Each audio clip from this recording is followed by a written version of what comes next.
नमस्कार, कमल किचनमध्ये आपले स्वागत आहे। मी तुम्हाला आता ज्वारीच्या लाह्या बनवून दाखवत आहे। त्यासाठी मी आता 1 वाटी ज्वारी घेतलेली आहे। आपल्या लाह्या कशा अशा एकदम पांढऱ्या शुभ्र कापसासारख्या फुलून झालेल्या पहा। तर चला 1 वाटी ज्वारी चांगली निवडून स्वच्छ करून घेतलेली आहे। आता गॅसवरती पातेल्यामध्ये पाणी तोपर्यंत उकळण्यासाठी ठेवलेलं आहे व त्याच्यामध्ये किंचित मीठ घातलेलं आहे, म्हणजे अर्धा चमचा मीठ त्याच्यामध्ये टाकून घेतलेलं आहे। तर चला आता आपण ती ज्वारी आहे ना ती पातेल्यामध्ये टाकून घेऊया। ज्वारी पातेल्यामध्ये टाकल्याच्या नंतर गॅस बंद करून 1 तास तशीच झाकून ठेवायची।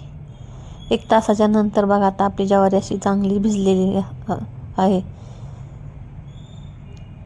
1 तास झाल्याच्या नंतर मग चाळणीमध्ये निथळून घ्यायची, एकदम पाणी त्यातलं काढून पूर्ण 5 मिनिटं अशी चाळणीमध्ये ठेवून पूर्ण त्याच्यातलं पाणी निथळल्याच्या नंतर मग कॉटनच्या रुमालावरती किंवा टावेलावरती ती ज्वारी आपण सुकवायला टाकायची।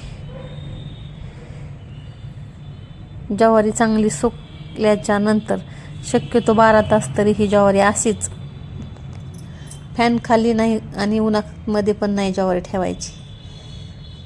अशीच घरामध्ये ज्वारी आपण वाळवून घेणार आहोत। ज्वारी चांगली वाळल्याच्या नंतर मग लाह्या एकदम चांगल्या फुलतात। तुम्ही पण कशा लाह्या बनवता ते कमेंटमध्ये नक्की सांगा। व्हिडिओ आवडल्यास लाईक करा, शेअर करा आणि सबस्क्राईब करायला विसरू नका।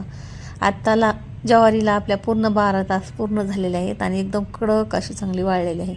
आता जाड बुडाची कढई घेतलेली आहे आणि गॅसवरती एकदम अशी गरम करून घेतलेली आहे। चांगली गरम झाल्याच्या नंतर थोडी थोडी ज्वारी त्याच्यामध्ये टाकून घ्यायची, जास्त पण टाकायची। बघा तुम्ही कशा लाह्या फुलतात, एकदम अशा उडायला लागल्या। आता आपल्या लाह्या ज्वारीच्या लाह्या तयार झालेल्या आहेत।